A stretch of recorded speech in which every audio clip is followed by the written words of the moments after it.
Boa noite a todos. Eu sou o Ednei Martins e estou aqui mais uma vez para a gente dar seguimento às nossas lives do projeto Pegada Inclusiva. Nessa noite a gente falando um pouquinho sobre tema enredo, como se constrói as narrativas do carnaval. Estamos com dois convidados que, na minha opinião, hoje em atividade no estado são os melhores. Ed Dutra, um grande temista de grandes escolas no estado, cito Imperadores do Samba, Estado Maior da Restinga, e a própria Imperadores do Ritmo, e também tem o Pedro Linhares, um cara que eu sou muito fã, vou ter a oportunidade de dizer isso pela primeira vez, diretamente isso para ele, né? Como tenista de escolas de samba, como Realeza, Bambas da Alvia Grande, Nação Azul e Branco, né? Entre outras escolas também pelo estado. São pessoas que eu tenho uma extrema confiança quando leio o material que eles entregam, né, é de emocionar. E vocês vão conhecer um pouquinho qual é o processo, né, em que eles fazem para construir toda a questão dessa narrativa de levar um tema enredo até a avenida. E nós começávamos antes aqui nos bastidores da live, não é somente chegar a escrever o tema e deu, aí a gente não faz mais nada. Eles vão, todo o processo de montagem do enredo, a escolha do enredo, a montagem, até a entrega do caderno para os jurados. Então, trago aqui Ed Dutra e Pedro Linhares. Boa noite, meus amigos. Boa noite, Ed Dutra, grande Edson Dutra, um cara, eu canso de dizer infinitamente, é um cara que eu tenho um carinho especial, eu sou o maior fã, talvez o número um, eu não digo de fato o número um, porque antes de mim certamente tem outras pessoas, eu tenho certeza, mas até a gente se conhecer, quando eu conheci, aprendi a admirar e tenho um carinho imenso, gigante.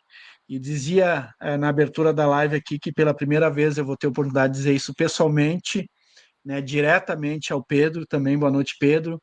Um cara também que eu tenho um carinho imenso e sou muito fã também quando leio, assim como o material do Ed, quando eu leio o teu material com a maneira com que tu escreve, eu acho que vocês dois têm uma maneira singular de escrever. Isso não é passação de pano, não é puxação, de fato quem aprecia o carnaval do bastidor até a avenida e sabe que quando tem um produto nas mãos cujo sai da cabeça e da caneta de vocês, sai um material magnífico. Então, pela primeira vez, eu estou tendo essa oportunidade de dizer que também tenho uma grande admiração por ti, Pedro, e pelo material que tu produz através das narrativas de vocês. Boa noite, Pedro, e boa noite, Ed. Boa É, noite, amigos. olha, Pode já falar. temos gente aí. Ed Dutra, Ah, Edson Vamos Dutra, pela ordem um dos alfabética, caras, vai, Ed. um dos caras que lá em 2000 e finalzinho de 2014 para 2015 eu conheci e passou a escrever os temas da Imperadores do Ritmo e de lá para cá a gente nunca parou. É um cara que compra as minhas loucuras. Te apresenta aí para o nosso público, Ed. muito boa noite então aos amigos, boa noite a todo mundo que está assistindo. É um prazer estar aqui nesta live falando de enredo, um prazer ainda muito maior estando com o Pedro, que é meu irmão, também é meu ídolo, eu tenho um carinho e admiração por ele imensos. E, nossa, essa nossa parceria com a Imperadores, bem dissesse, né, Dinei, já fechamos aí 10 anos de amizade, de trabalho, e Imperadores é uma escola que eu tenho muito carinho. Fico muito feliz de poder fazer parte desse momento histórico para a escola. A gente conseguiu, né, finalmente o título de campeã do Carnaval de Santa Cruz, com um tema totalmente novo para mim também, uma proposta nova de enredo para mim também. Então, acho que foram estreias muito promissoras, né? Então, eu fico muito feliz. E é impossível falar de estreia também, porque a minha estreia no Carnaval de Porto Alegre enquanto enredista foi junto com o Pedro, né, na Realeza. Então, eu tenho um carinho muito grande também por este início e poder falar aqui de enredo com ele, então me deixa muito confortável, porque eu sei que ele é um cara que também sabe muito e tem um suporte, uma bagagem enorme. Eu sou fã dos textos dele. E com certeza a gente vai ter muita coisa para conversar aqui na noite de hoje. Verdade. Boa noite, Pedro. Pedro, só para tu ter uma noção do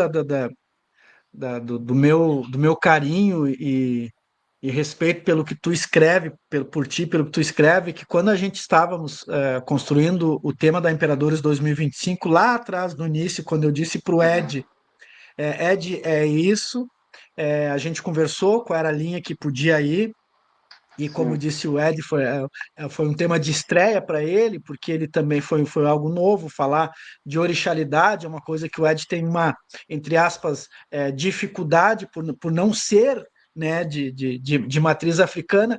Eu acho que ele vai lembrar disso. Eu disse assim, se tu te atrapalhar, tu pode ter certeza, vai até o Pedro que ele vai te elucidar e vai conseguir te dar um caminho. Boa noite, Pedro. Boa noite, Ednei. É tudo Ed, né? Ednei, Ed. Muito bom aqui estar com vocês. Feliz com as palavras. Obrigado pelo carinho de verdade, tanto tua quanto do Ed. Então, eu atualmente estou fazendo temas de enredo para o Bambas da Orgia. Agora serão 9 anos consecutivos, né, de temas de enredo. Tem outras escolas, como a Realeza, que já citaste aí, tem a Praiana, também em Porto Alegre, mais algumas escolas aí do interior, algumas sim com o Ed em parceria. Né? Então, nossa estreia realmente foi 2014, né, Ed, na Realeza, 2014. E, então, assim, cada ano é um desafio novo. Acho que tem essa questão da matriz africana que você citou aí, um baita exemplo, assim, né? Talvez é um novo mundo para o pesquisador, para o enredista, e talvez esse novo olhar talvez seja diferente, né? A gente vai falar um pouco mais aí no decorrer da live. E talvez a grande magia do negócio seja essa, né? Uma nova impressão, né? Porque o tema, ele é esse pontapé inicial para tanta coisa que vai ser despertada ali, que é a música no samba, as ilustrações plásticas de alegorias, de fantasias e toda aquela magia que acontece, né? E principalmente as pessoas entenderem o que está acontecendo ali naquele cortejo. Então, talvez uma palavra que tu lance na tua sinopse, um olhar novo ou não, né? Então, tudo isso é muito estudado por todos ali dentro do processo, pode despertar grandes gatilhos que levem ou não ao campeonato. Né? Então, pode parecer pouco uma sinopse, mas ela é o todo, né? Um grande espelho que vai refletir tudo que vai acontecer no desfile. Sabe, Pedro, principalmente quando a gente fala em matriz africana, parece que o povo do carnaval tem que obrigatoriamente ser de religião, não, e não é assim, né? Tá o caso do Ed e de tantos outros aí que eu conheço que tem simpatia, porque né, o nosso mundo, é o nosso métier, aquela coisa toda, mas não faz parte diretamente, né?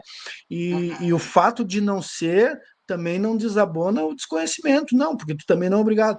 Eu lembro que eu disse pro Ed, disse assim, Ed, tem essa construção, só que eu tenho uma grande dificuldade em colocar isso no papel. Eu sei do fundamento, eu sei da maneira que faz e tal, mas na hora que eu vou lá escrever, eu tenho essa dificuldade. E aí, óbvio, quando passa pelas mãos do Ed, ele vai lá e paf, né? Eu lembro de uma história que a gente teve um problema no finalzinho, um dia antes do desfile, 1 ou 2 dias antes do desfile, e aí já para começar com essa questão, eu disse para ele, nós estamos com esse problema, as nossas baianas assim, assim, assim, assado, então eu só vou conseguir fazer dessa maneira. E caiu aquele time assim, ó, Exu filho, tem um dos Itãs em que fala que ele é filho de Iemanjá, assim, assim, assado. Aí, como quem diz assim, ó, Ed te vira. Ele disse: Não, tudo bem, eu vou escrever alguma coisa básica aqui agora, porque eu tô na rua, no celular, e depois eu faço algo mais elaborado só para tu ter um norte e tal. Então, temista ou enredista também resolve problemas, Ed. Vou. Eu acho que a gente passa a maior parte do tempo resolvendo o problema do que criando, né? Mas é isso. a gente comentava no início ali, né, nos bastidores, que até para as pessoas entenderem, o temista, eu costumo dizer, nós somos os primeiros que começam a trabalhar dentro da escola de samba, dentro do projeto de carnaval, e praticamente os últimos, né, porque a gente só termina o nosso trabalho quando a gente entrega o caderno de jurados. Então, dá quase praticamente 12 meses de trabalho em cima daquele enredo, né? Quando não antes, né? Porque a pesquisa, enfim, muitas vezes acontece antes. Então, é muito isso. A gente tem que estar preparado, Ednei. Isso foi uma coisa que eu aprendi também com o Peixoto, né? Um grande mestre, que o enredo é como filho. E tu não abandona o teu filho, né? Então, tu cria ele, tu trabalha ele, tu educa ele, tu transforma ele e tu apresenta ele, né, pro mundo, e depois tu vai orientando ele ao longo do tempo da vida dele, né, até chegar ao momento do desfile. E esse tipo de situação, que é muito comum no nosso carnaval, que é um carnaval que tem suas precariedades, claro, né, e a gente tem que estar preparado para isso, para qualquer imprevisto que aconteça, né, e que possa atrapalhar o enredo da escola, né, todo aquele cronograma organizado, o temista tem que estar atento a essas questões e tentar adaptar da melhor maneira possível, né? Claro que nem sempre a solução pode ser a melhor, pode ser a que vai de fato, né, inibir o problema e garantir a nota máxima, mas a gente sempre tenta fazer com que tenha uma coerência com a proposta pensada, porque isso é mais importante, né, que aquela solução ali daquele problema ela não atrapalhe o entendimento daquele enredo, o entendimento daquela mensagem, e que não interfira no projeto de carnaval que a escola pensou, criou, de uma forma tão brusca, né? Então, essa questão de a fantasia ia ser numa cor, teve que mudar, foi para outra, né? Tinha um elemento na fantasia que era muito significativo para aquela proposta e não tem mais. Então, como é que a gente defende aquilo ali? Como é que a gente traz aquilo ali? Então, são coisas que a gente tem que estar atento, né? Sempre nesse sentido, assim. E que bom que deu certo, né? Mas é algo que eu, particularmente, gosto muito de estar atento. Assim, depois que a gente entrega o enredo, né, que a escola vai para a parte de confecção, tal, de fantasias. E no caso da Imperadores, acaba sendo mais fácil nesse sentido, porque a escola confecciona suas fantasias, a escola faz as suas fantasias no barracão, né, nos ateliês. Então, aquilo que eu planejei para o enredo, eu sei que vai sair do papel da forma como eu planejei para aquele enredo, né? Coisa que muitas vezes, a gente, Pedro também sabe, a gente trabalha no interior do estado, muitas vezes as cidades compram, né, as fantasias que vêm. Então, a gente cria aquela proposta em cima de fantasias que supostamente, né, vão vir, e às vezes a fantasia não vem, ou vem outra fantasia que não tem muito a ver, e aí a gente também tem que pensar nesses ajustes, né, dentro do enredo da escola, de como eu vou defender aquela ideia que eu tinha pensado inicialmente com a fantasia A e ver a fantasia B, e aí eu tenho que talvez tirar aquele elemento e botar um outro, ou tem que adaptar aquela leitura para que fique adequada àquela fantasia, porque aí a fantasia já está pronta, né? Não tem muito o que fazer, né? Já está pronto o material aquele ali, então tem que inserir aquele material dentro do enredo. E aí tem que tentar fazer isso de uma forma menos agressiva possível.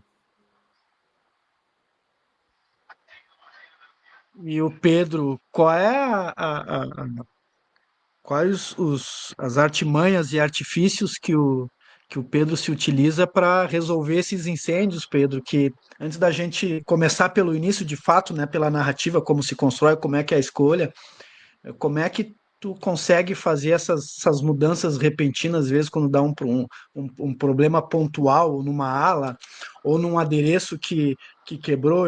Eu lembro, por exemplo, nós tivemos aqui a última ala, nós tínhamos os chapéus, que é a ala dos amigos do presidente.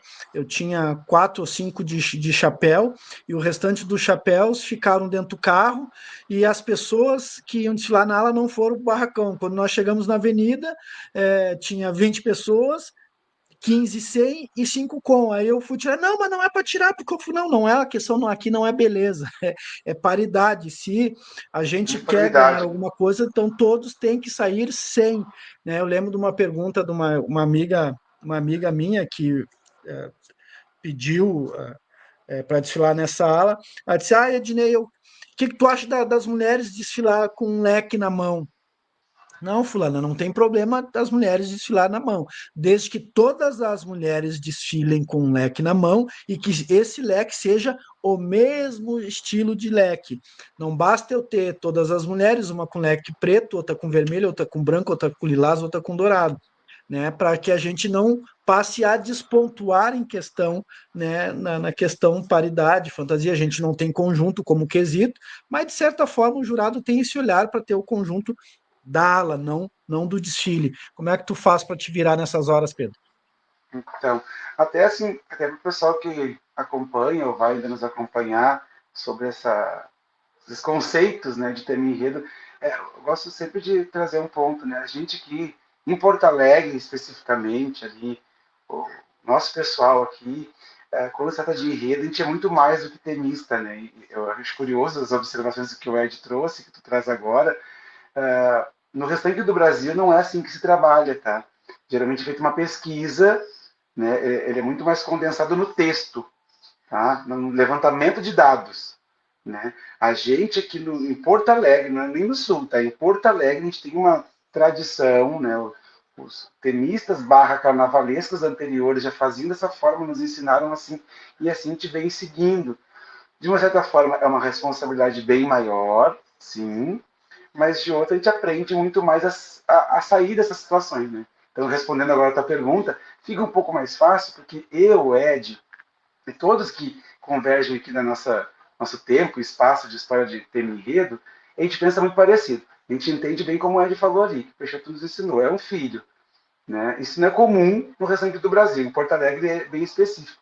Isso nos ajuda, porque a gente está escrevendo hoje pensando no dia do desfile. A gente está escrevendo hoje, pesquisando hoje, questões do perfil do que a comunidade específica daquela escola canta. A gente está escrevendo pensando no tipo de roupa que os casais de mestre-sala, por exemplo, costumam usar. Então, assim, esses encaixes que a gente já prevê na nossa pesquisa de enredo, né, é muito nosso, é muito daqui de Porto Alegre, assim, do Rio Grande do Sul talvez, mas é bem específico de Porto Alegre. Isso nos ajuda, né, Ednei? Então, a gente acaba deixando sempre uma brecha, sabe? A gente vai escrevendo e pesquisando com plano A, B, C, né, para caso dê algum problema, a gente já leva para o carnavalesco, olha, aqui a gente tem uma brecha para tal e tal situação, né, como é que tu vai montar a tua escola, né, para o diretor de harmonia, enfim, os demais do departamento de carnaval. Então isso nos ajuda a facilitar um pouco, porque os problemas vão existir. Enquanto a escola não conclui o desfile, é possível ter um problema. Né? O nosso, quanto tenista, ele acaba finalizando na entrega do material aos jurados, porque a partir dali eu não posso alterar mais nada, né? Depois do prazo que tem de acordo com os regulamentos de fazer erratas, eu não consigo mais mudar nada do planejamento, que é o que nos compete em teoria, tá? Assim, basicamente nos compete esse ponto aí. Sendo que no Brasil não é, mas um ponto, né? Os carnavalescos assumem esse BO, né? O departamento de carnaval. Aqui em Porto Alegre já não. O tenista já assume essa linha de frente, inclusive entregando em vias de fato, né, em mãos, né, para a liga. Então, isso vai nos ajudando e a gente vai pensando o que pode ser feito em caso de alas trocadas, né, quando ocorre a compra de alas prontas ou adaptadas, o que deu certo, o que não deu. Então, a gente tem esse compromisso até o dia possível de uma errata, é vistoriar tudo, né, desde a comissão de frente até a ala de convidados, se houver. Né, o que impacta, o que não impacta. Ah, mas o Abelas tinha que ser assim, mas por N motivos não é. A gente vai revisar, né, tudo que a gente defendeu ali, porque lembrando, né, para todos, esse material ele é tão importante porque ele é o primeiro olhar que o jurado tem sobre a escola de samba. Né? É a partir dele que os olhos levantam para a avenida, não é o contrário. Né? Então, ninguém olha um desfile e depois vai para o caderno, é o contrário, vai ter acesso ao caderno, vai ter as informações e a partir daquele conteúdo, daqueles dados, ele vai olhar a escola. Então, como eu sempre digo assim, para o pessoal das escolas que eu trabalho, a chance que a gente tem de conquistar o jurado para manter o nosso 10 é no nosso caderno.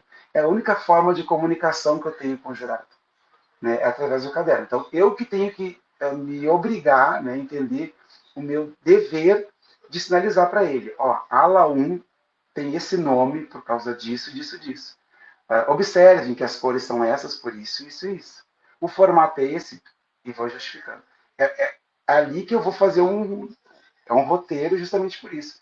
Para eu dar conta de sinalizar por escrito, né, formalizado num documento, que é esse material, esse caderno de jurados, como o jurado tem que entender a minha proposição, a minha proposta de história, né, que é o enredo. É bem interessante isso, sabe, Pedro?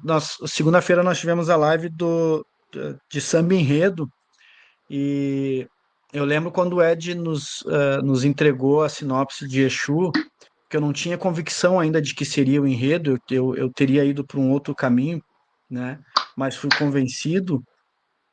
Quando eu passei a ler que a sinopse que eu passei na metade para o final da leitura, eu comecei a me emocionar e a chorar lendo a leitura, eu tive a certeza de que era esse o tema. Aí eu falo religiosamente com todos, né, os ancestrais e espíritos nos rodeando.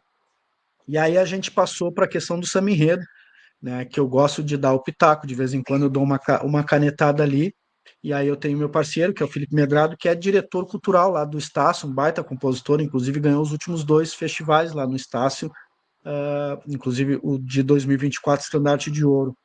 E quando ele leu a sinopse, eu disse isso na live, eu lembro que ele disse assim, ó, irmão, te prepara para ter, se não mas um dos melhores sambas enredo que a Imperadores já teve na sua existência. E segunda-feira ele me disse o porquê.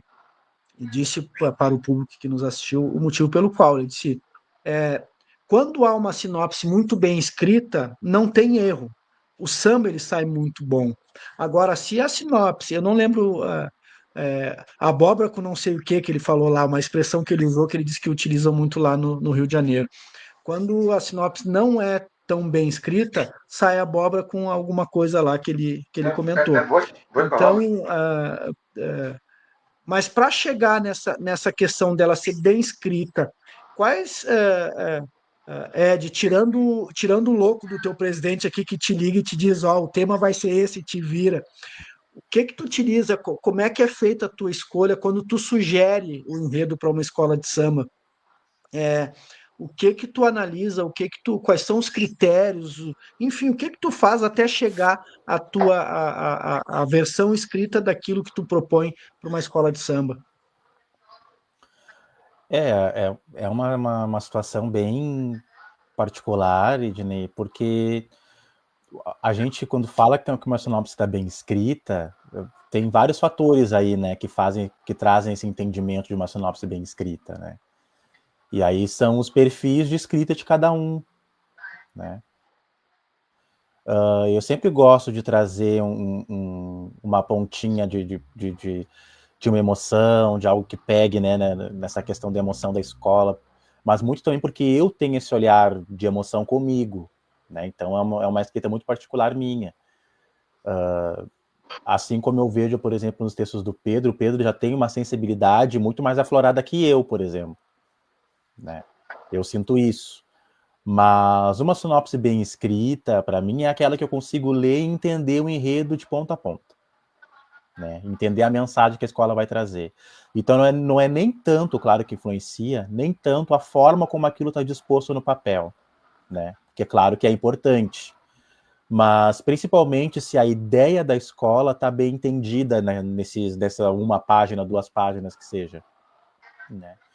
Então acho que se eu li a sinopse, entendi o que a escola quer trazer, entendi os meandros por onde aquela história vai passar, isso para mim já é uma sinopse bem escrita, né? Que eu não tive dificuldade, que eu não tive que ler e voltar, né? Que eu não fiquei com dúvidas, assim, mas isso aqui que a escola botou, será que é isso que eu estou entendendo?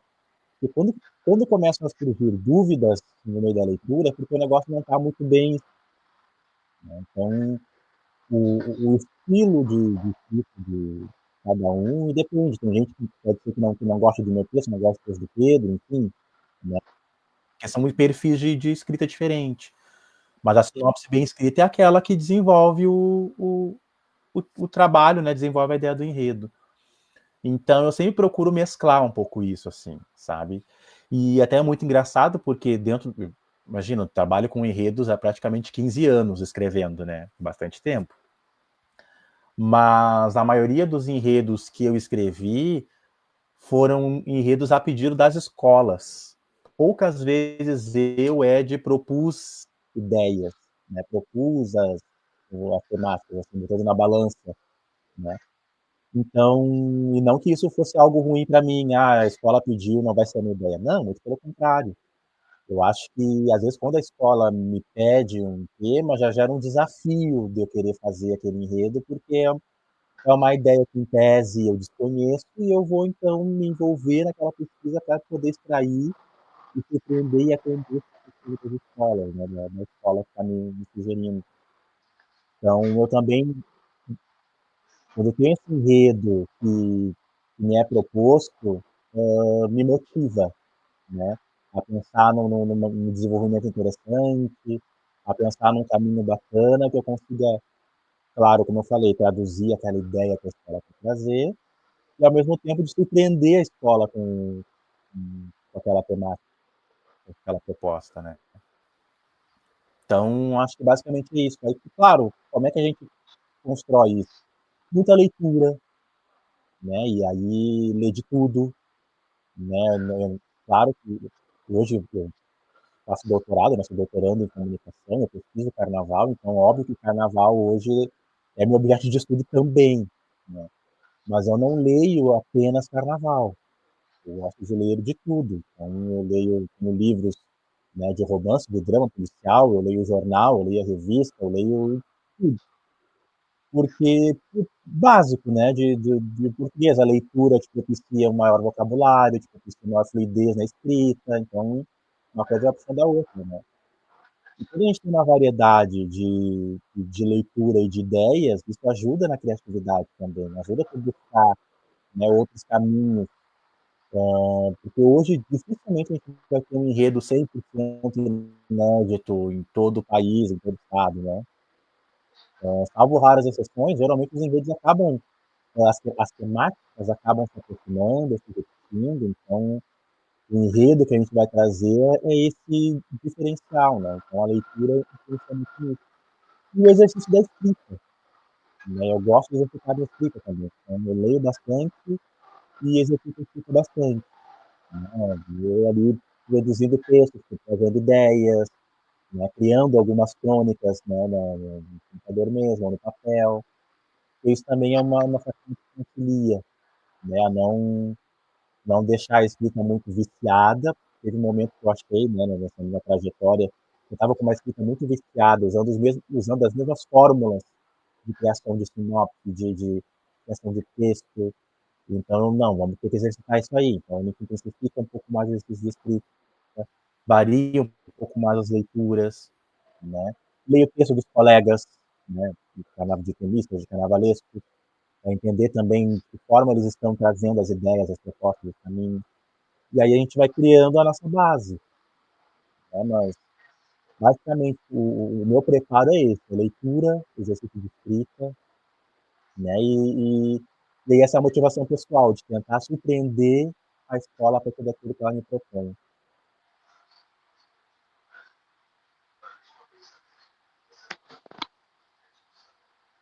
E, Dinei, tá fechado tudo. Entendi. Até vim dar uma pesquisada aqui. Tô falando, me lembrei de uma história que ocorreu em 2006, o primeiro ano, aliás, 2005 para 2006, primeiro ano da Imperadores. Ela nasce em março de 2005, o primeiro desfile é 2006. E teve, pela primeira e única vez aqui, teve um festival de samba enredo. E eu fazia parte na época, eu conheci o carnaval aqui em Santa Cruz do Sul através da extinta 13 de maio, ela não existe mais, o pessoal não, simplesmente por, enfim, diversos fatores, pegação de pé, enfim, eles desistiram de desfilar, sabe? Quando tu produz um espetáculo, tu é sempre penalizado, tu destrói com toda uma comunidade, né? Tu desmotiva, e foi o que aconteceu no caso deles. Mas, em especial, me lembrei que aquele ano, a 13 de maio, foi para o festival, tinha um samba maravilhoso, E óbvio que para ser julgado samba também tem que ter a sinopse para ver se condiz, né? 5 pontos é a história, 5 pontos é a melodia, papapá, tem quesito, subquesito, alguma coisa nesse sentido, né? Tinha uma parte que dizia assim, de vermelho, verde e branco, que eram as cores da, da escola, e dizia, vou para Goiás para curtir o Pantanal. E aí o jurado despontuou, alegando que Goiás não tem Pantanal, não, e aquela coisa toda e tal, e tal, e tal. Hoje a gente sabe que o carnaval é uma arte que transforma. Não necessariamente se eu falar de um laptop, por exemplo, eu vou ter que dizer que ele é eletrônico. Eu posso dizer que o laptop é uma árvore.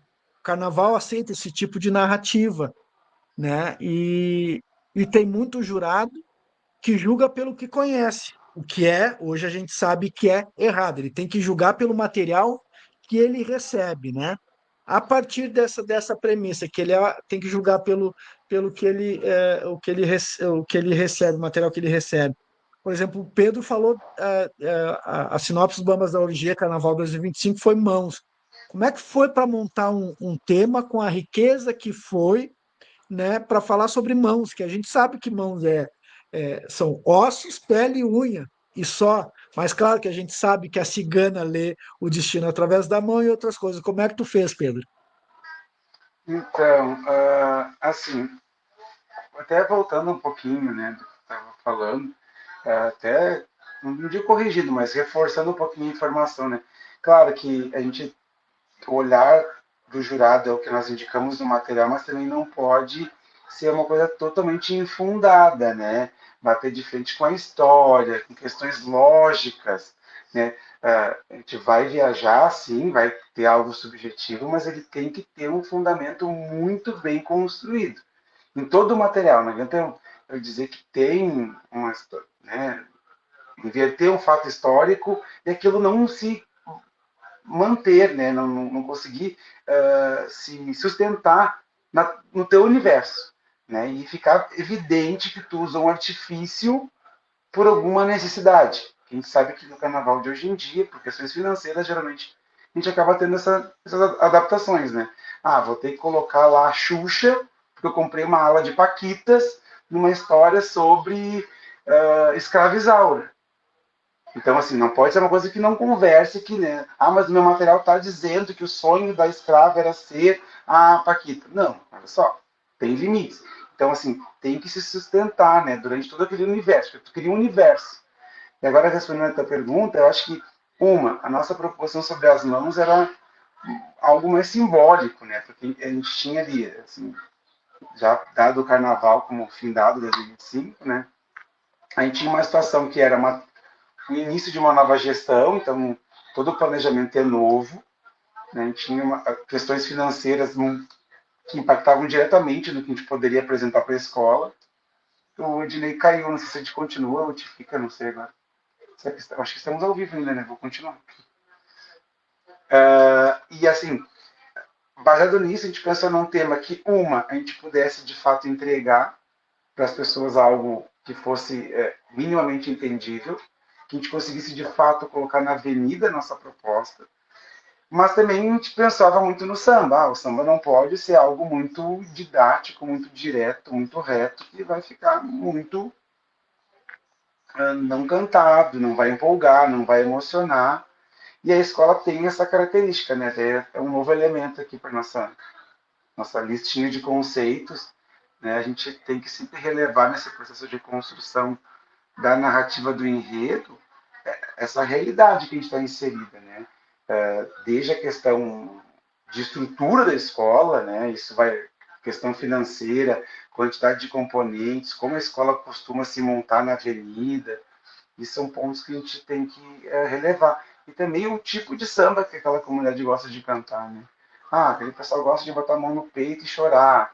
Não, eles são mais explosivos, eles cantam mais sambas para cima, né? A bateria é para cima. Então, tudo isso a gente vai analisando para o processo como um todo da construção. E especificamente para o Bambas, a gente pensava nisso. Foram dois fatores. A gente tem que ter uma história que a gente consiga levar elementos plásticos fáceis para a avenida, fáceis de entendimento, isso também se subentende baratos, e a gente tem que, de alguma forma, levar emoção para essas pessoas nessa história. Então, isso gerou o quê? A gente vai falar sobre vida, né? Uma frase que eu acho que eu falei muitas vezes nesse carnaval foi: a gente partiu do gancho de que as mãos são as primeiras coisas que nos tocam ao nos dar a vida, e a partir disso a gente começou a construir a história. Né? Então, as mãos vão nos dar a vida, vão movimentar essa vida, e é por isso que hoje eu estou aqui.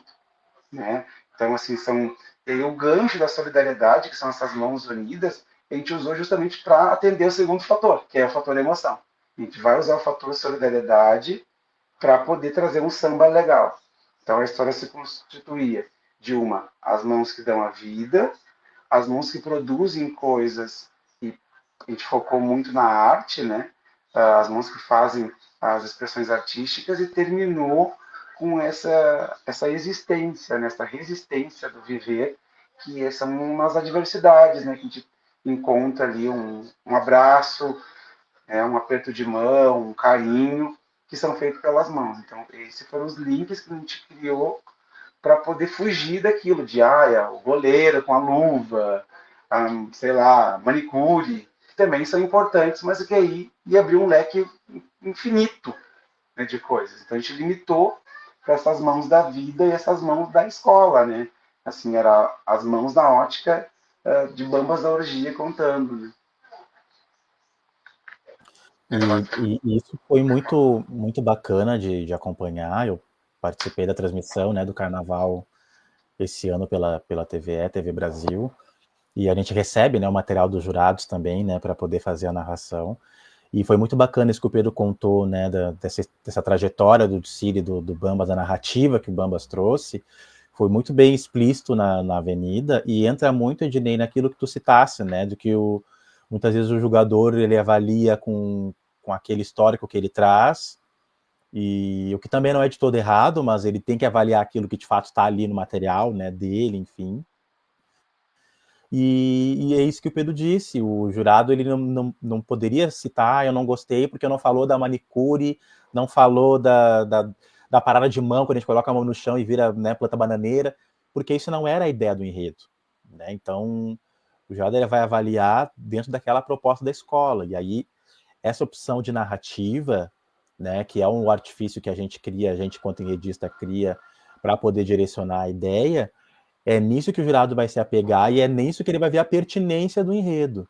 Né? Então, como que a mão, como tu citaste, né, que é pele, osso e unha, ela ganha dentro do enredo do Bambas essa leitura mais figurativa, mais lúdica, né, mais simbólica, e eu acho que também é esse simbólico que vai permeando toda a proposta. E aí o jurado vê e entende, eles vão falar sobre a mão neste aspecto, por essa ótica. E aí, em cima disso, é que vai se dar a avaliação também, né? Então, Esses a gente enredos, né, de percebe até... que... Pode falar, tá com Não, só para áudio. finalizar, que a gente percebe que esse tipo de temática, né, mão, pão, os olhos, que são temáticas muito abertas, né, o enredista, o temista tem que estar atento a isso, né, como eu delimito, como eu coloco uma linha de raciocínio, né, para não se perder, para que as ligações depois elas possam ter uma lógica, né, como o Pedro criou, a mão, né, que nasce, depois ela cria, e depois ela resiste, renasce, né, através da solidariedade, né, dessa mão que é solidária, que faz o bem, enfim. Então tem uma linha de raciocínio aí nas ações, né? Isso é importante também salientar. Eu ia ali concluir justamente acrescentar esse ponto, né? Esses tipos de temas, inclusive, eu considero eles mais complexos, né? Porque é bem o que tu falou, né, Ednei?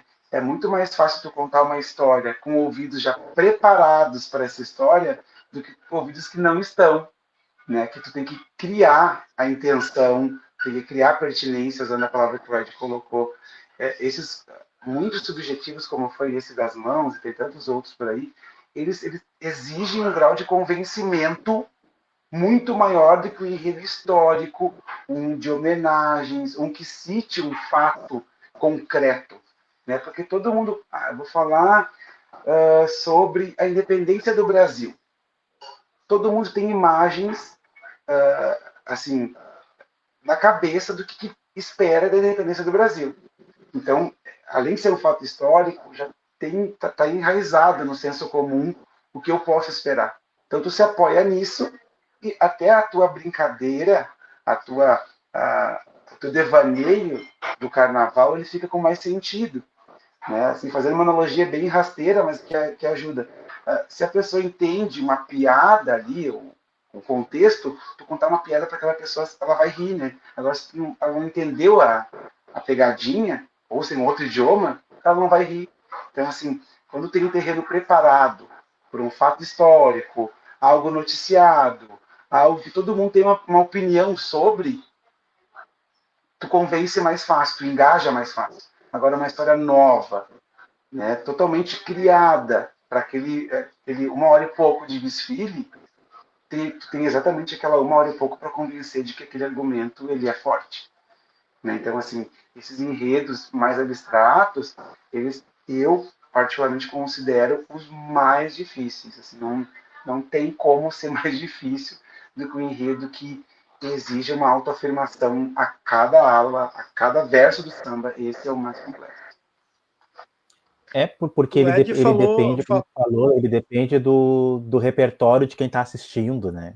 Não só de quem está julgando, mas de quem está assistindo. Então, ele tem que falar ou se aproximar da linguagem do grande público. E se o grande público não está acostumado com aquela temática, a identificação já complica muito mais, com certeza. Sabe, o que vocês dizem vai de encontro ao que aconteceu, por exemplo, esse ano no Carnaval do Rio de Janeiro, né?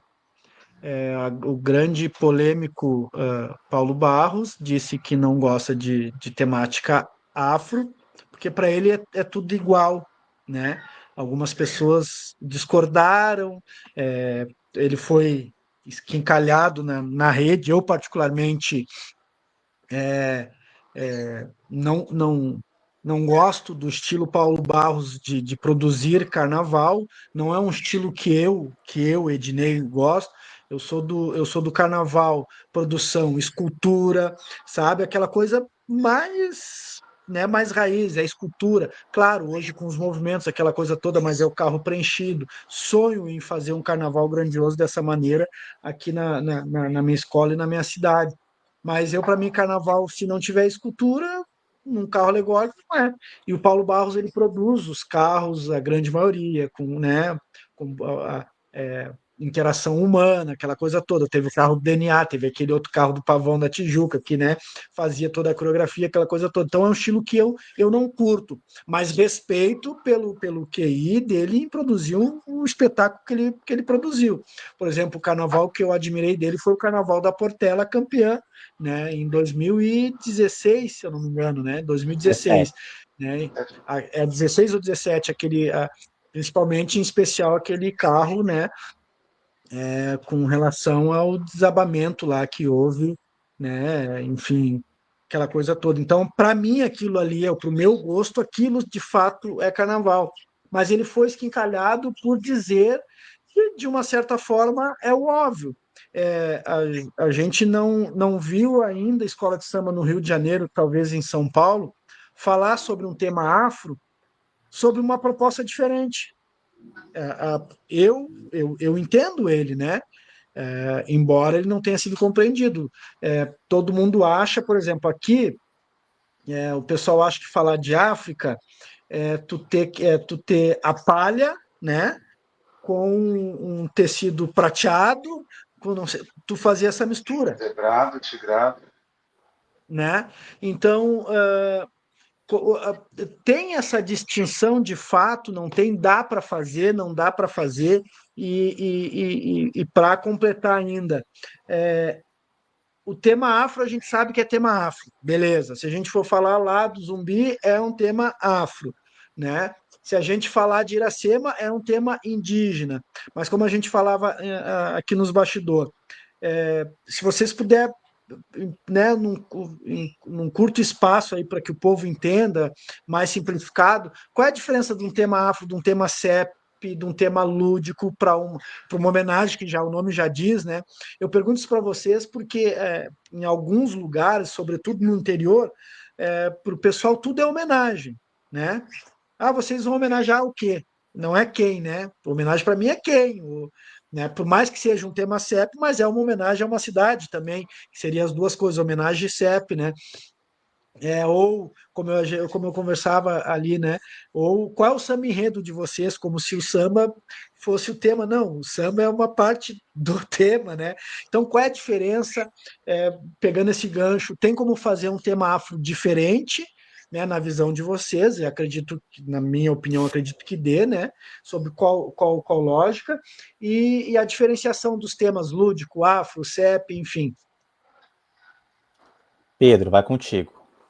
Vamos lá. Então, assim, categorias, né? A gente tem vários, tem autores que falam, né? O Júlio César tem um livro, o próprio Milton tem um livro que ele também classifica ali. Não existe um padrão, tá? Não existe, assim, hoje uma bibliografia que nos diz, entendemos que seja assim. Mas tem algumas temáticas mais populares que já são divididas, né? Como tu trouxe ali. Esse enredo de homenagem, eles vão citar ali alguma figura popular dentro de algum meio, pode ser super famosa ou não, mas é uma pessoa que a escola resolve homenagear. Esse que tu chamou de CEP, para o pessoal saber, é um trocadilho que se criou justamente para enredos que homenageiam localidades, né? Sejam elas regiões, municípios, países, como já aconteceram, né? Culturas de localidades como países. Esses subjetivos simbólicos, abstratos, lúdicos, eles podem tratar desde o universo circense ou da infância ou algo mais saudosista, né? Algo mais abstrato mesmo.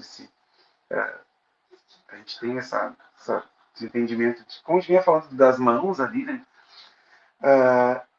Os históricos, né?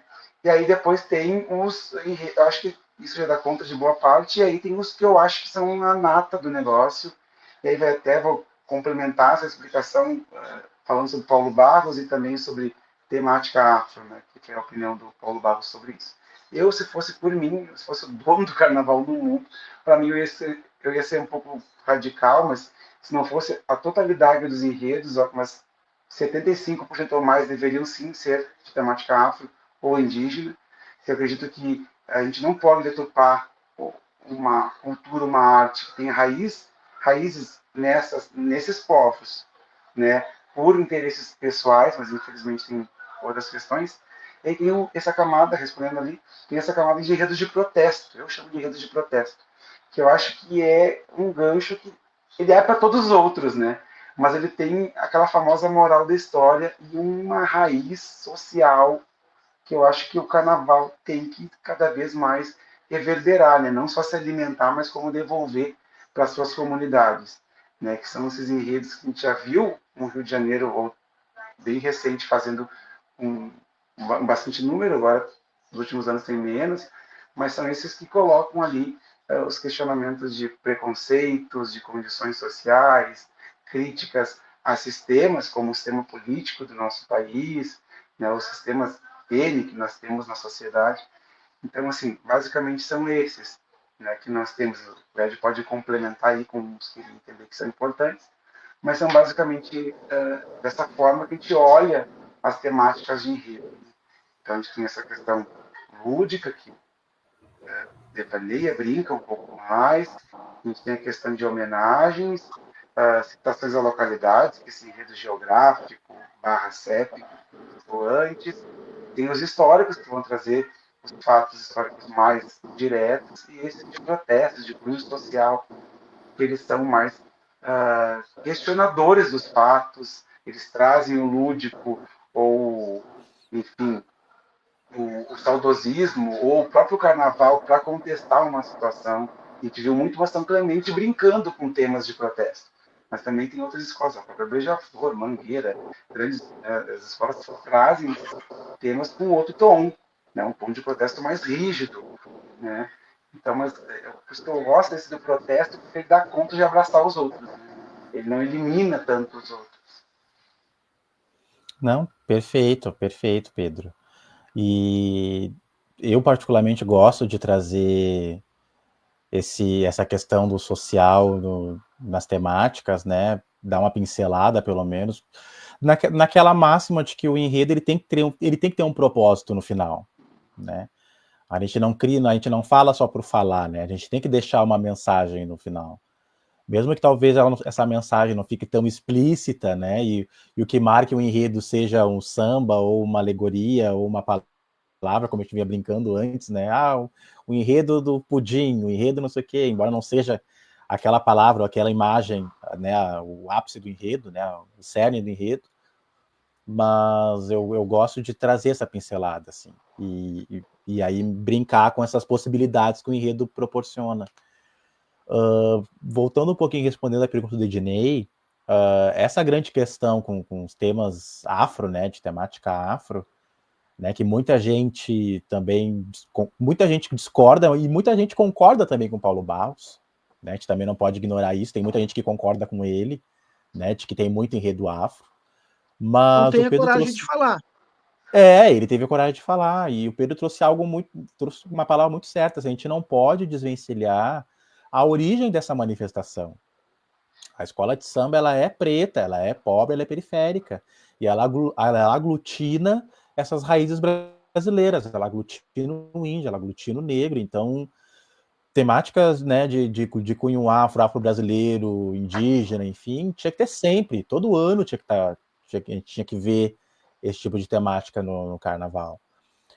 Sobre a questão da estética desses temas, aí sim, aí eu falo enquanto, né, da gente como um todo, não só a gente carnavalesco, mas a gente quanto sociedade brasileira, a gente tem um desconhecimento enorme da cultura africana ainda hoje, né, da cultura do continente africano.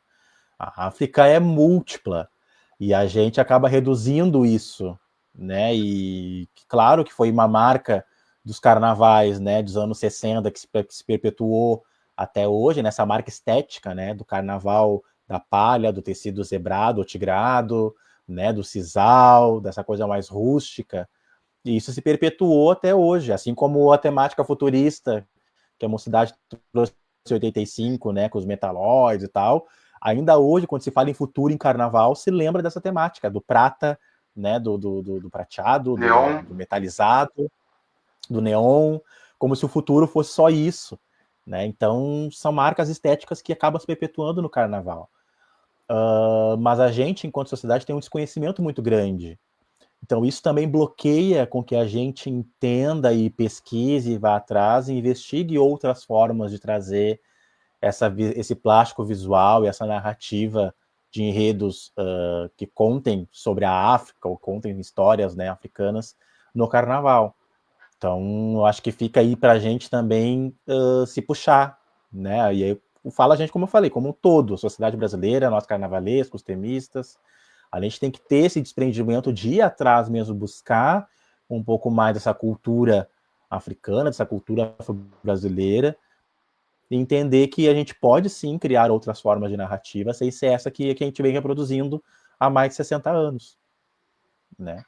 Então, tem possibilidades, a gente precisa ir atrás, buscar, né, e trabalhar essa estética, porque a África pode nos servir muito, né? Então, da mesma forma como a gente também pode trazer um enredo afro, né, numa outra pegada, né, numa outra visão, o afrofuturismo, né, que a gente está vendo muito pouco, né, dessa proposta, e é algo que está aí bombando, né, no mundo como um todo.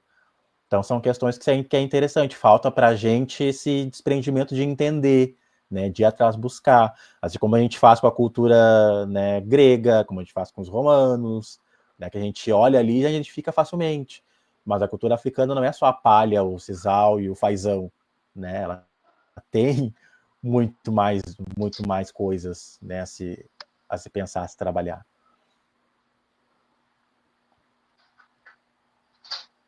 Bacana, bacana. É realmente é uma aula, né? Eu particularmente sou desses. Eu gosto de africanizar e de falar da luta. É, Isso é uma opinião muito minha, né? De uns 3, 4 anos para cá, quando surgiu o Tuiuti, e hoje nessa situação que a gente está no país entre direita, ou melhor, extrema direita, né, contra esquerda, no meio do caminho surge Tuiuti 2018 com aquele tema fantástico, aquele desfile arrebatador que talvez nem eles possam reproduzir novamente com a maestria que foi, né? Falar sobre a escravidão, sobre uma outra ótica, né, no sentido de que se perguntasse de fato ela tinha acabado, né, porque a gente até hoje é escravo de alguma coisa, né, sobretudo social, né, no cativeiro, como dizia, no cativeiro social. E tem pessoas nas minhas redes sociais que discordam totalmente. Quando vem, por exemplo, quando viram o enredo da Imperadores do Ritmo Carnaval 2024, um levante em vermelho e branco, em que a gente falou do movimento sindical, mas o Ed usou toda uma questão de coragem para até chegar ao movimento sindical, aquela coisa toda, que é uma coisa que eu acho bacana, que fazer esses trocadilhos, né, para chegar até o objetivo final. E as pessoas, teve gente que me chamou e disse assim: o que tu quer com tema político, porque não sei o que, papapá, porque política no carnaval não cabe. Ei, como assim? Tu sabia que se não fosse a política, hoje a gente ainda não existiria como escola de samba? Tu não sabia que até pouco tempo atrás nós éramos marginalizados por andar com um simples pandeiro embaixo do braço, inclusive dava cadeia? Né, entre outras coisas. Então, assim, ó, a política dentro do carnaval e temas políticos dentro do carnaval, dentro da minha visão e ótica, ele se faz necessário justamente para que a gente denuncie, continue a denunciar os mandos e desmandos, e, enfim, né, e preconceitos e preconceitos que se tem com uma escola de samba, com uma comunidade, né, no seu quilombo urbano, porque hoje o nosso quilombo não é mais o de antigamente, nós estamos vivendo na sociedade, e o nosso quilombo é urbano. Então, eu acho talvez o Milton Cunha teria um linguajar mais apropriado para falar sobre isso, né? Mas eu acho assim, eu não encontro palavra, mas é muito feio, né? Para sintetizar, dizer que carnaval e política não se envolve e que a gente não pode fazer denunciações em redes sociais que não deixam de ser políticos, né? E que a gente não possa ver a África numa outra ótica, né? Por exemplo, como negro vencedor, né? Não lembro da escola de samba que uns anos atrás falou de Zumbi dos Palmares, se eu não me engano, era o título, A História Não Contada, né? Eu fiquei, tá, mas qual é a história que não foi contada do Zumbi, né? Eu não lembro o nome da escola, foi Grupo Especial do Rio, não estou lembrado agora. Eu vou fazer uma pesquisa a partir do momento que eu passar a bola para vocês, mas é isso. Politicamente falando, a narrativa ela fica melhor de ser construída? Eu concordo que cabe sim a gente falar de política dentro do carnaval. As pessoas às vezes têm um asco, né, da política como um todo pela política partidária, né? Esse entendimento da política enquanto um instrumento social, né, de mediação e de luta, né, por conquistas, enfim, é um processo que a gente ainda está aprendendo a lidar, né, aqui no Brasil principalmente, né. A gente tem 40 anos de redemocratização, isso em história é nada, né? Então, a gente ter essa noção de que a política ela vai além de um partido, de um símbolo, de uma cor, ainda é muito recente, né? Então, por isso que as pessoas ainda têm esse pé atrás quando a gente fala de um enredo político, porque se entende que é um enredo que vai trazer ideais partidários, né? E a questão não é essa. Então, como tu muito bem lembraste, nós vamos falar sobre o movimento sindical. Claro que hoje o movimento sindical tem as suas bandeiras partidárias, tem as suas ligações, né, político-partidárias, mas a ideia era falar do movimento, dessa luta e a importância desse movimento para o trabalhador no Brasil como um todo. E aí é inegável que o movimento sindical ele foi importante para a sociedade brasileira, né, por todo esse período. Aí a gente conseguiu desenvolver isso de uma forma muito bacana, muito contundente. Eu gosto de trazer essa pitada assim também, né, desse tom, como eu falei antes, assim, o enredo para mim não pode ser simplesmente um enredo de falar por falar, eu acho que ele tem que deixar essa mensagem, né, essa proposta. Quando eu fiz 2023 na Restinga, o Anastácia, ele era um enredo, né, afro-brasileiro, que a gente falava de uma escrava, né, brasileira, e a Anastácia é uma figura, né, muito conhecida, principalmente pela comunidade preta, né, porque ela virou um símbolo de resistência. Mas depois além de ser um enredo de exaltar uma figura histórica brasileira, enfim, uma mulher principalmente, a gente trouxe para a escola essa mensagem de que a mulher preta tem que ser valorizada, né? A gente linkou essa luta e esse valor da Anastácia com as lutas, os valores da Restinga, daquela comunidade que foi, né, comparando, né, as histórias, também tirada do seu lugar, também foi relegado os direitos, né, que teve que lutar para conseguir fazer valer a sua vida, a sua vontade. E isso não deixa de ser político, né, daquele corpo preto que sai lá do extremo sul e volta, né, pro holofote social, para dizer que tem valor, aquelas mulheres que por muito tempo levaram aquela comunidade, né, eram as mulheres que sustentavam as casas logo no início, porque os homens não, eram impedidos de sair para o trabalho lá na Restinga. Então, toda essa luta feminina, né, que preta, que a Anastácia simboliza, se refletiu na escola, né, e isso também foi uma questão política, né, não político-partidária, mas política nesse sentido das lutas sociais, né. Então, é mais um perfil de enredo, né, como o Pedro citou antes ali, tantos outros, né, os lúdicos, históricos, enfim, esses enredos políticos, esse enredo de cunho social, são enredos muito fortes, né, que a gente já teve um boom, né, ali anos 2000 e pouquinho, ali a gente teve um boom de enredos sociais, e depois abafou um pouquinho, agora está voltando aos poucos, numa outra roupagem, mas estão voltando, e isso é louvável, porque a gente está tendo a possibilidade de ver outras formas de se falar sobre essas temáticas, né? Que a gente não precisa ter um embate direto para fazer as reivindicações. A gente pode reivindicar através da arte, através, né, dessa inteligência cultural da periferia, né, de fazer esses apontamentos. Então, eu acho super válido que a escola também se valha desse lugar. Justamente como tu falasse, né? A escola de samba, só por sua existência, já é uma questão política, né? Ela existe por si só porque ela tem, na sua essência, essa origem política de fazer existir o grupamento cultural, de fazer existir o direito desse grupo de participar de uma festa, né, de carnaval democrática, né, que acolhe a todos. Então, essa manutenção da escola de samba na sociedade hoje também é política, né, e as pessoas também precisam ter esse entendimento.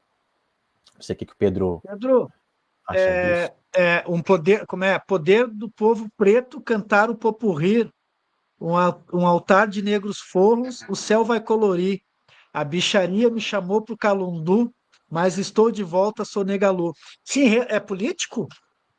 Com certeza, é um dos corpos mais políticos aí. O Ed citou a Anastácia, que ele desenvolveu ali, a Negalu. Acho que simboliza, além de ser um tema político, ela é uma figura política, politizada, e que é totalmente interessante nessa perspectiva do debate aqui, porque ela, em vida, chegou a falar que ela não gostava de política, que ela não queria se meter nesse tipo de debate, né?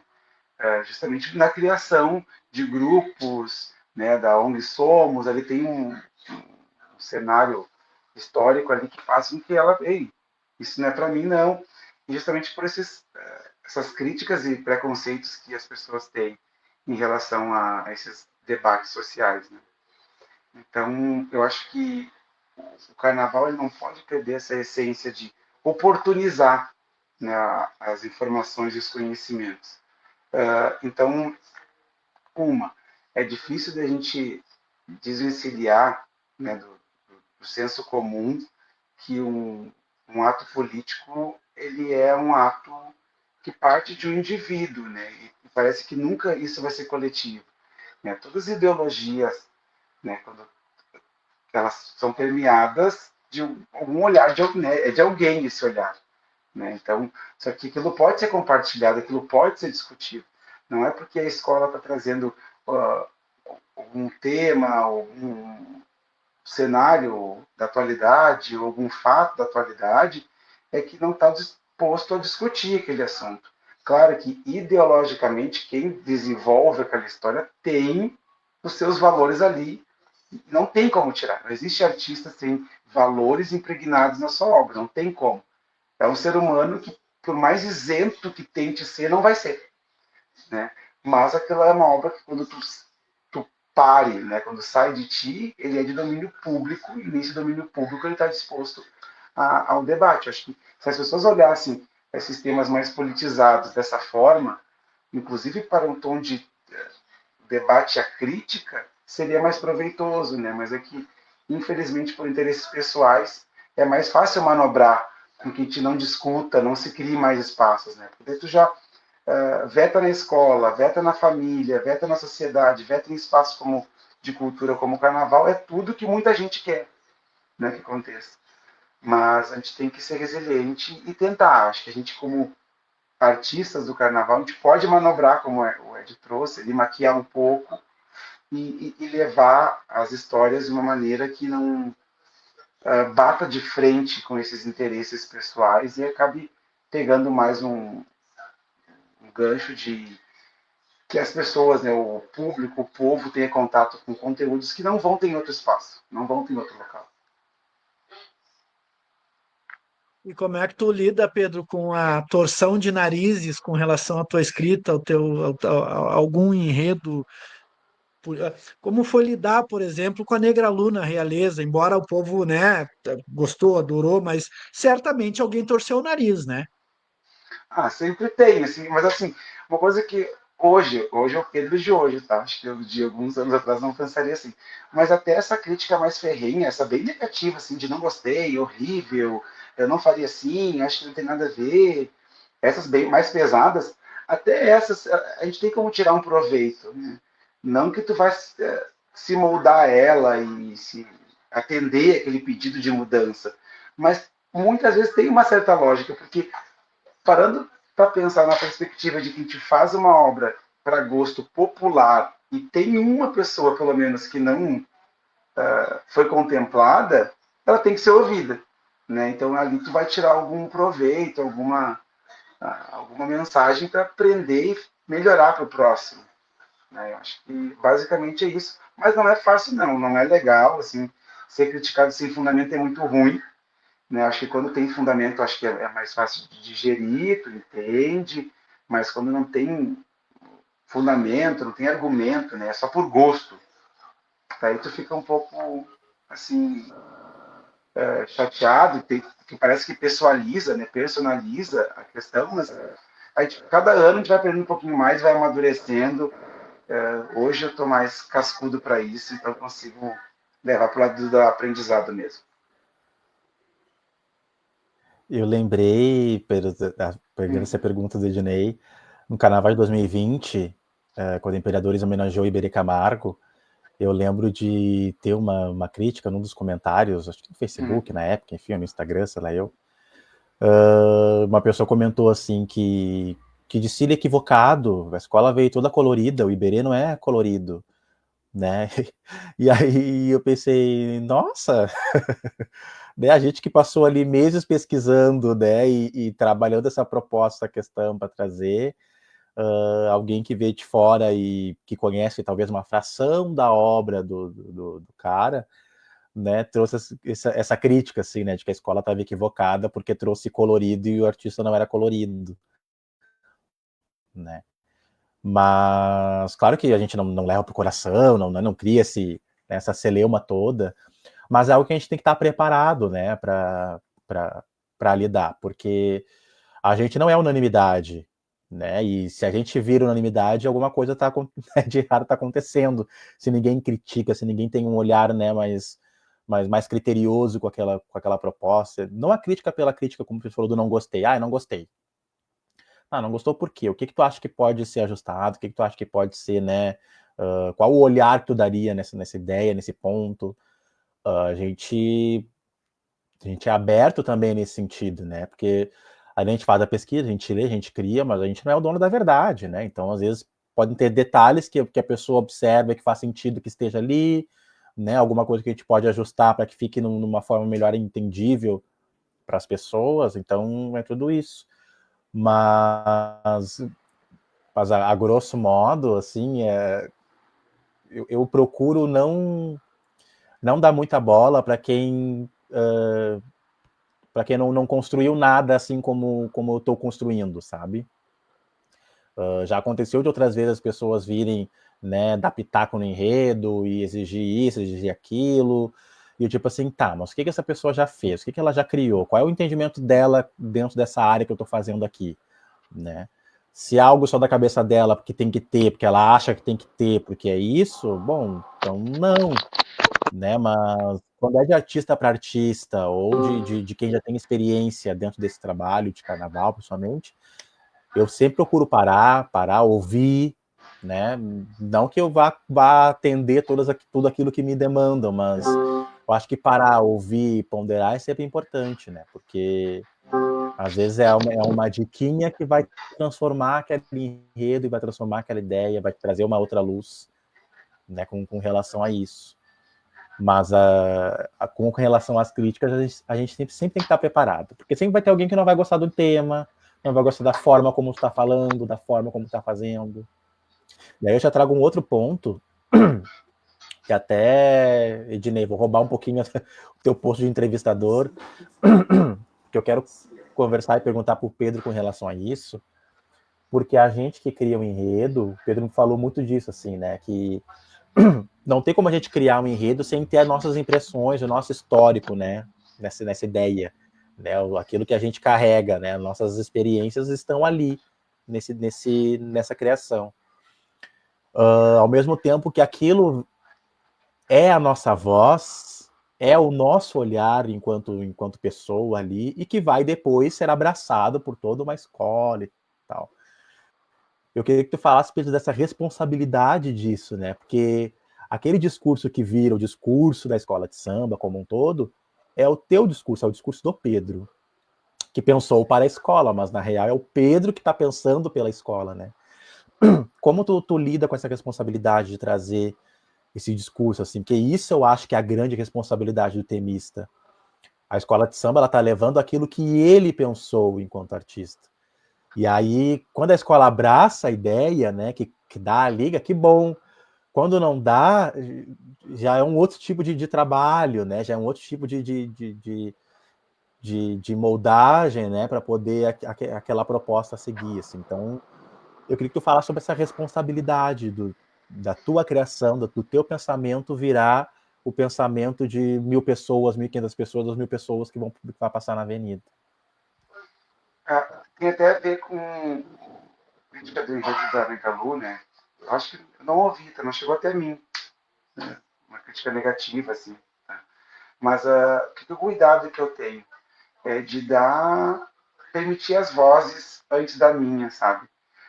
No caso da Negalu específico, esse trabalho, quando foi sugerido, a primeira coisa foi eu ir para um autor que eu vi que tinha um cara que tinha escrito um livro, que no fim foi até usado como referência para o título do enredo, né? E eu fui atrás dele no YouTube, eu achei o canal dele no YouTube, eu escrevi a mensagem e ele me retornou no mesmo dia. E aí eu contei para ele, posso te ligar? Temos uma proposta aqui de carnavalizar a história da Negalu, eu conto contigo. E aí eu fui falar com ele, conversei muito com ele, e através dele nós chegamos nos entrevistados da família, né, dos amigos da família, porque esse trabalho que a gente queria fazer, ele já tinha feito. Então, assim, agregar, né, as pessoas, acho que uma receita que funciona. Tá? E isso vale para todas as esferas, inclusive da própria escola de samba. Inclusive não, principalmente da própria escola de samba. Né? Se eu sou esse porta-voz, como contador de uma história que a escola de samba vai contar, nada mais justo do que eu ouvir todos esses grupos que querem ser essas vozes. Né? Então, assim, vamos pegar o gancho das mãos, esse último. Né? Mas o que tem a ver o Bamas com a história? Como a gente queria,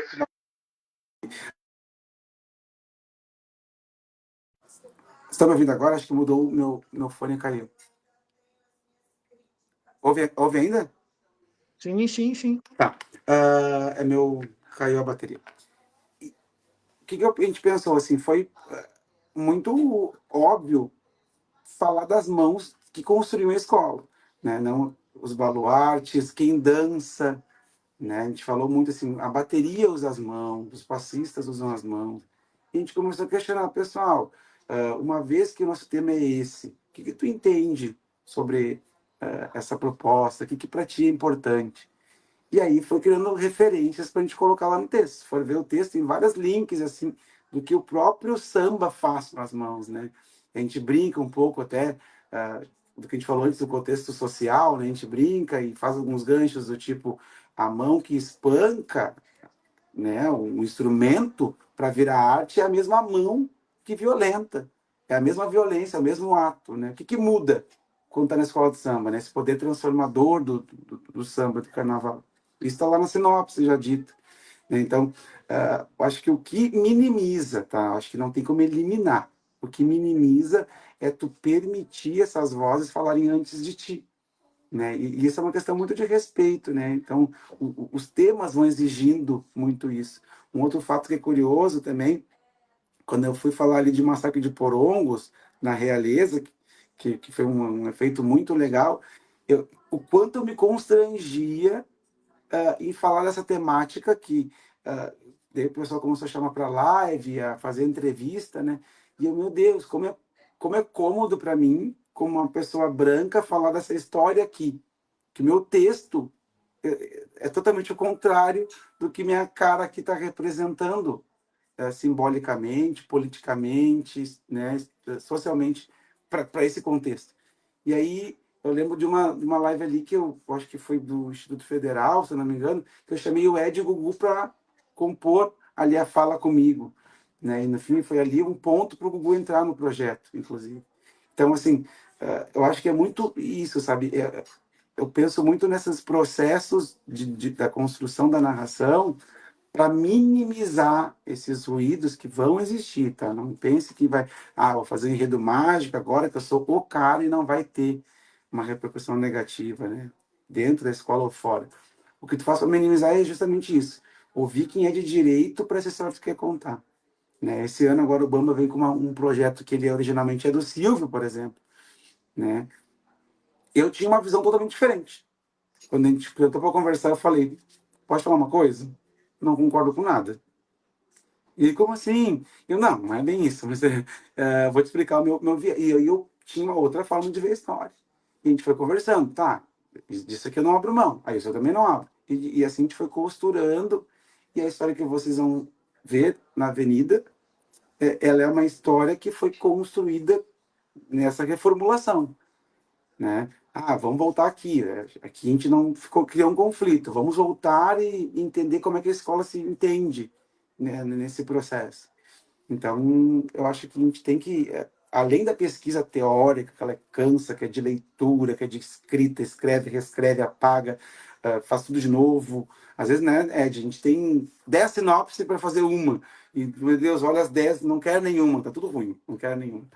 E aí, isso é do jogo, mas acho que é bem difícil também essa camada que o pessoal, né, eu falo quando no começo eu não tinha essa prática, de ter essa pesquisa de campo, sabe? Esse olho no olho, essa coisa mais visceral, que isso que vai dar a cereja do bolo ali pro trabalho.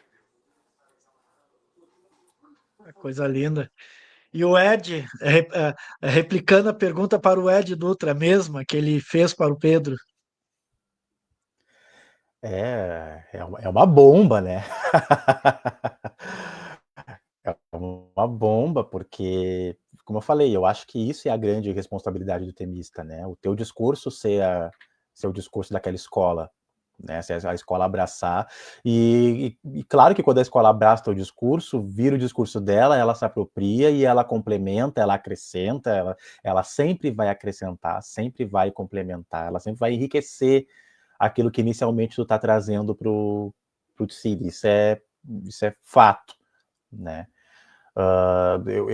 Eu sinto muito isso, assim. Por isso que é importante, quando vou fazer um enredo, a gente entender como funciona aquela escola, a gente entender o corpo dessa escola, né? Como é que as pessoas daquela comunidade se relacionam com a escola, né? Não é só simplesmente saber se a escola tem dinheiro ou não tem, né? Mas saber como aquela escola se comporta com a sua comunidade, como é que aquela escola se comporta depois, né, com essa ideia que a gente está pensando em trazer. Então é todo um estudo, é quase que de fato um namoro, né? A gente vai conhecendo a pessoa com quem a gente quer se relacionar, e ali a gente vai traçando uma linha de afinidade para que é isso, então vamos namorar então, vamos formar o compromisso. E aí a gente tem esse enredo que é esse elo, então, de que vai unir, né, a nossa ideia com aquilo que a escola pretende. Então, isso é um estudo que eu faço muito, assim. Por que eu falei também anteriormente, lá no início, que eu tinha uma escrita que eu estava achando a minha escrita um pouco viciada nesse sentido? Geralmente eu trabalho muitos anos nas mesmas escolas, né? Então, aqui em São Leopoldo, eu trabalhei muitos anos nessa primeira edição Léo, foram mais de 10 anos fazendo enredo da estação. Eu tô, né, aí 10 anos com Imperadores do Ritmo. Então, são escolas, né? Eu fiquei 4 anos no Imperadores, fiquei 2 anos na Restinga. Eu trabalho muito tempo, né? O Pedro vai fazer 9 anos de Bambas, então, assim, a gente trabalha muito tempo na mesma escola. Então, às vezes, sai até ao natural, a gente já sabe como aquela escola se comporta, então a gente já sabe como é que vai levar aquela ideia. E aí, por isso que também é preciso dar essa mexida para não ficar na zona de conforto, né, do discurso, da apresentação do enredo. Mas mesmo que eu já conheça essa escola há tantos anos, há tanto tempo de trabalho, a responsabilidade não diminui com relação a isso, né? Então, recair para a gente essa responsabilidade de pensar no que a escola vai levar para a avenida, e que esse discurso vai ser o discurso de toda uma comunidade, vai ser a defesa de toda uma comunidade, é algo que faz com que a gente também não desista, né, deste trabalho de temista, né, porque é um espaço muito rico, né, e muito caro no sentido de que são poucas às vezes as oportunidades que a escola de samba tem de ter a sua voz ampliada, né. Geralmente a escola de samba ela é silenciada ao longo do ano, mediaticamente falando, muitas das vezes, né, tem as suas atividades reduzidas ao longo do ano e só voltam a ser mais ativas na época de carnaval. Então, quando a gente tem essa oportunidade de trazer uma temática que vai movimentar essa escola ao longo de todo o ano e mais intensificamente na época do carnaval, é muito valioso, assim, a gente ter essa chance, essa oportunidade, né? Então, eu acho que é uma oportunidade muito bacana, é uma responsabilidade muito grande, o que faz com que a gente não se acomode, com que a gente leia muito, com que a gente pesquise muito, escreva as 10, 15 sinopses para sair uma, né? E faz também, Ednei, com que a gente se indigne muitas vezes com a forma como muitas escolas tratam esse local, né? A forma como muitas escolas às vezes não valorizam, né, o profissional que cria o enredo, não valorizam o potencial que o enredo pode ter para aquela escola, né? E muitas vezes parceiros, né, colegas, né, que estão junto, também acabam não aproveitando, né, o espaço que se tem. Então, tudo isso para dizer que eu acho uma grande responsabilidade e que eu acho que a gente precisa cada vez mais lutar para que esse espaço tenha uma valorização forte, digna, né? Porque é a voz da escola, né? É onde a escola tem a grande oportunidade de falar o que ela quer falar, de expressar o que ela quer expressar. O Pedro faz um processo de criação muito bonito, que é essas conversas, né? Esse contato com a comunidade da escola, que é muito rico, porque tu traz outros olhares dos mais velhos, dos mais novos, de quem está chegando, de quem já está há bastante tempo, né? Porque a escola de samba ela é uma unidade enquanto comunidade, mas ela é múltipla ali dentro, porque todo mundo tem os seus olhares, as suas intenções, cada um ama a escola de uma forma e cada um vai ter um entendimento daquela escola de um jeito, né? Então, quando tu faz essa pesquisa de campo pessoalmente, tu consegue sentir de fato como cada pessoa idealiza aquela escola e como cada pessoa entende aquele enredo, aquela proposta, e aí consegue montar esse discurso que é a voz, entre aspas, do Pedro e que vira a grande voz da escola como um todo, né? Porque, né, dali, desse protesto, dessa criação, dali sai tudo, né?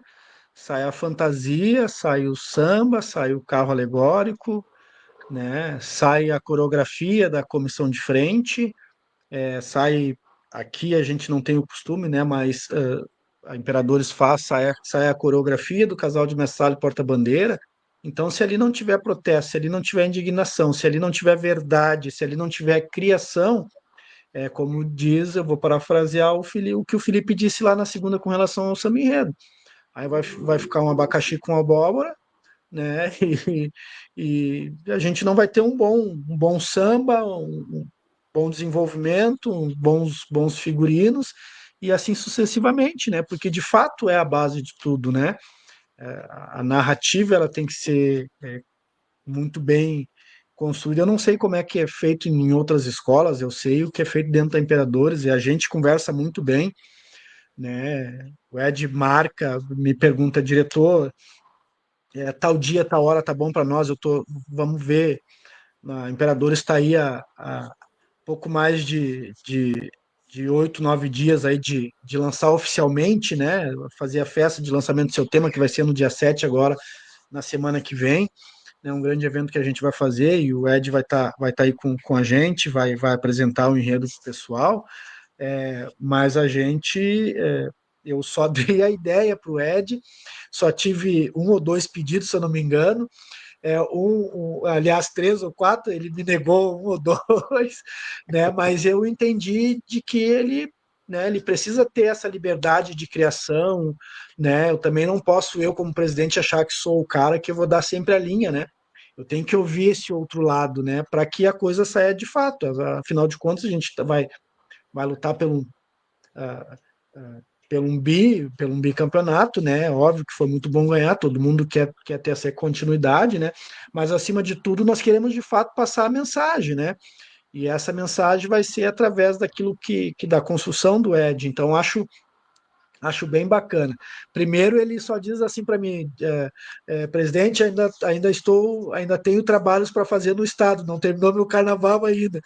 Daí depois ele vai me dizendo, a gente precisa, eu já passei algum material para ele, enfim, ele disse, né, dessa questão da montagem, que lei não é só sobre carnaval, de fato, o material que eu passei não era de carnaval, né, para ter essa construção e ter esse olhar diferente que eu acho que na verdade os dois, né, Ed?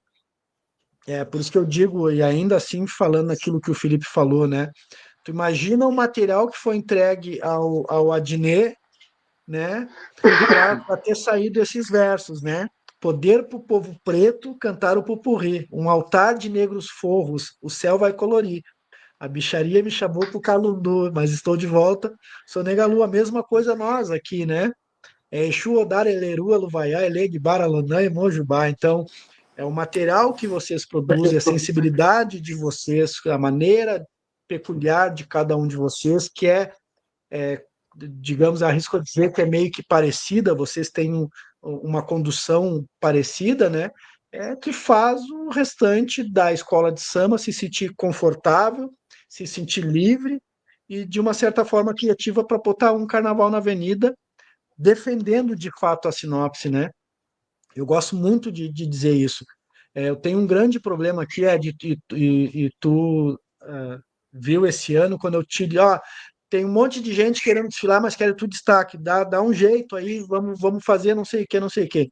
Então eu perdi, por exemplo, daquelas 10 que nós tínhamos, vamos dizer assim, 6 não foram para a avenida porque acharam que tinha que desfilar de sofá. Não, mas espera aí, nós estamos falando de Exu, né? E aí eu cheguei e disse, olha, na Imperadores a gente defende tema, na Imperadores a gente defende sinopse. Se o Ed disse que tem que ser dessa maneira, vai ser dessa maneira. Se não está satisfeito, não está, lamentavelmente eu vou dizer para ti que não tem como desfilar. Eu não quero te perder quanto componente, mas eu preciso que tu entenda que eu preciso defender aquilo que está no papel. né? Se não for dessa forma, então não vai ser, né? E as pessoas não entendem isso, a importância da defesa do tema enredo, a importância da defesa da sinopse, do organograma, né? Eu não podia falar de Exu e não ter o Orixá Bará, por exemplo, que é o nosso batuque do Rio Grande do Sul, né? Eu não podia falar de uma entidade, né? E como houve reclamação aqui por parte de alguns, mas a escola teve ela que desfilou descalço e ganhou 10 e nós, não, mas espera aí, tu não sabe o motivo pelo qual a bateria, o motivo pelo qual o ala tal, o motivo pelo qual o ala tal desfilaram descalço, né? Tudo baseado em defesa de tema, que é coisa que a gente faz, as outras não faz aqui, em defesa de tema, tudo bem explicadinho, esmiuçado, inclusive coreografia da comissão de frente bem, né? Porque foi onde a gente perdeu o carnaval ano passado, então para que o jurado pudesse entender dentro da proposta do Ed, com aquilo que ele pensou, aquilo que foi montado, para que chegasse até as mãos dele e pudesse ser julgado e a gente não ser despontuado, porque diferente do que todo mundo pensa, a escola ela não é pontuada, ela é despontuada, porque todo mundo entra com o 10 na avenida, né? Ao longo do percurso, ao passar nas cabines dos jurados, né? Quando não tem o jurado de percurso, ela acaba sendo despontuada, né? É bem isso, e a rotina de trabalho na Imperadores é intensa. É intensa demais. Eu lembro que a escola estava comemorando o título naquela semana e o Ednei já estava me chamando para apresentar a proposta de enredo, ideia de enredo que ele tinha. Eu só falei, Ednei, calma, meu carnaval ainda não acabou. Eu tenho ainda mais 30 dias de atividades. Mas é muito isso, assim, a gente que faz carnaval. Isso, o Ednei trouxe uma questão muito interessante, né? Quando a gente faz carnaval para o interior, é uma característica da cidade de interior ter muitos destaques de chão, né? Então, isso é algo que a gente também precisa observar, né, Pedro, enquanto temistas, enredistas, quando a gente cria o organograma da escola, de que forma a gente consegue acomodar todos esses destaques que compõem a comunidade da escola, que estão ali sempre junto, né?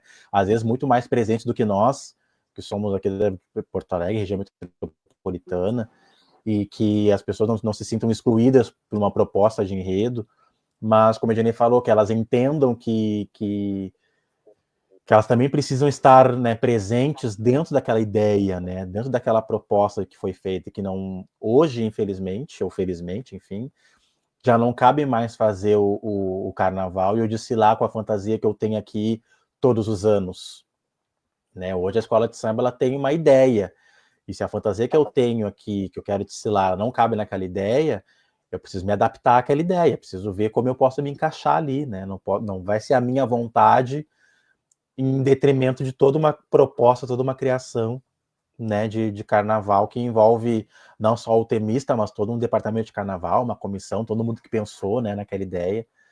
Porque às vezes pode acontecer um destaque que vai para uma fantasia que não tem ligação ali, é um décimo que se perde, é um décimo que leva o título da escola, né, embora. Então, Até o lugar, a né? gente quando cria A também, posição do destaque, né? Essa roteirização ela tem que ser a rigor, né? O que está no papel tem que vir exatamente na mesma sequência, na mesma ordem do que está o planejado, né? E isso o pessoal tem que entender. Claro que a gente sabe que cada um tem um perfil, como tu disse ali antes, né, Ed? Mas toda a escola tem que entender que o mínimo que a gente tem que apresentar no desfile é planejamento e organização. Esse é o mínimo, né? E esse mínimo ele está disposto no organograma. O organograma nada mais é do que uma modulação do texto, né, em blocos de cenas, né, e personagens dispostas do início, meio e fim. Né? Então, isso é o planejamento da escola. Se eu não consigo colocar na avenida esse planejamento que está no organograma, não é competitiva essa escola. Ela não está se credenciando a disputar o título, né? Então, esse texto, acho que até linkando, né, nos processos de construção da narrativa, essa sinopse, que é o texto base, ele vai virar depois mais uma camada. Essa camada de organograma ela tem que atender perfil da escola, o que a harmonia, a direção, né, departamento de carnaval entendem, quais são os blocos que vão entrar em qual momento, né? Por exemplo, onde vai o primeiro casal de mestre e porta-bandeira? No começo, próxima bateria, como uma vez já foi, ou não. Então a escola decide isso, e isso tem que estar muito planejado, né, nesse roteiro. Então o organograma, ele não está ali à toa, né? Não é só para indicar o que, que é o quê.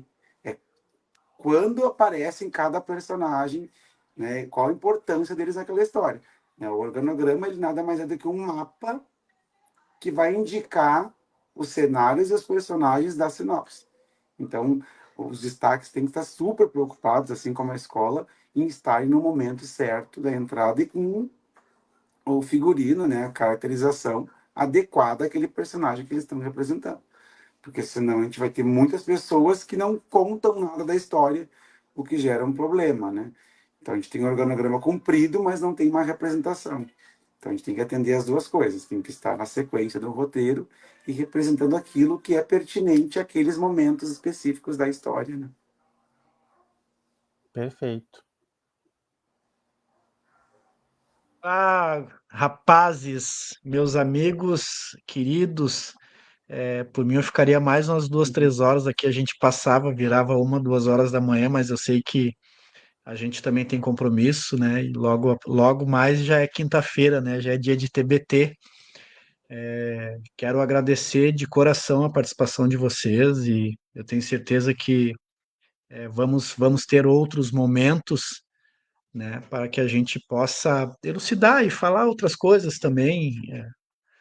O Ed sabe que eu não me canso, volto a repetir, né? Do carinho, do fã que eu sou mesmo, né? E agora fiquei mais ainda sendo elucidado, enfim, estando aqui com os dois. O Imperadores agradece e quero ver vocês dois ainda novamente como dupla, viu? Quem sabe aí num futuro bem próximo a gente tem essa reedição dessa dupla Ed e Pedro para que tenhamos um carnaval grandioso em qualquer cidade, viu? Pode ser Porto Alegre, pode ser Santa Cruz, pode ser Cruz Alta ou São Leopoldo, enfim, Lugar do para mundo. vocês unir esse pensamento único, único, exclusivo de vocês, e eu tenho certeza que farão um trabalho brilhante, independente de qualquer entidade que vocês vão. Gratidão, gratidão, gratidão. Muito obrigado aí pelo espaço de estar com vocês, de conhecer um pouquinho mais. Ednei, eu te conhecia um pouco mais distante, foi bom conversar contigo essas quase 2 horas. O Ed, novamente, é uma sequência, uma desse, faz muito tempo, mais de uma década, daqui a pouco está em duas já.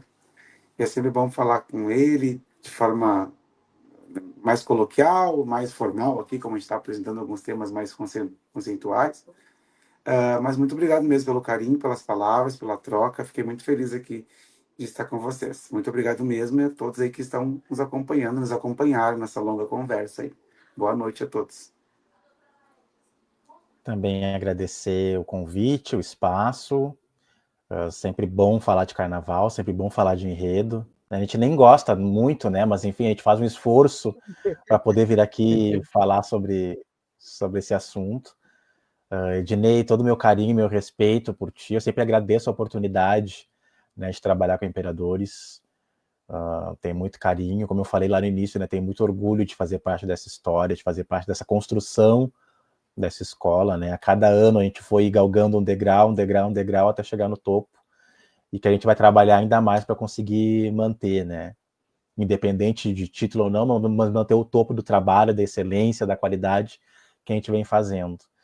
E o Pedro, meu irmão querido, a gente até já chegou a conversar um outro dia aí, que Pedro, quem sabe ele se junta de novo, né? Vamos fazer um negócio, fazer alguma coisa. Tá chegando perto, eu acho. O universo tá trabalhando, tá trabalhando. Uhum. Vamos ver se mais adiante a gente não se junta. Obrigado, meu amigo, meu irmão. Obrigado a todo mundo que assistiu, né, que prestigiou a gente aqui. Que sigam prestigiando o nosso trabalho, sigam prestigiando o nosso carnaval, prestigiando o Carnaval de Santa Cruz, Carnaval dos Imperadores. Quanto mais carnavais aí por esse estado a gente tiver, prestígio, né, tiver apoio, melhor para a gente, né, enquanto o carnaval é um movimento que se fortalece, né, nesse estado que a gente sabe que é uma resistência, né, manter a cultura carnavalesca viva. Então, ótima noite para todos. Antes de encerrar, eu vou dizer aqui, o Carnaval de Zumbi foi pela Caprichosos de Pilares em 2003. O título do enredo era Zumbi, Rei dos Palmares, Herói do Brasil, a história que não foi contada. Eu lembro desse cara, só não lembrava a escola de samba. Meninos, não saiam daí, eu vou encerrar a transmissão aqui, a gente conversa mais um pouco aqui no off, aqui no bastidor. A todo mundo que esteve até agora conosco aqui, nosso muito obrigado. Amanhã a gente tem a live com o Pedro Silva, um paulista que está em solo carioca, tem muito também para dividir com a gente, vai falar de administração de escola de samba, quanto não só o desfile, né, mas toda a questão da construção da escola de samba. Tenho certeza que vocês vão gostar. Até amanhã.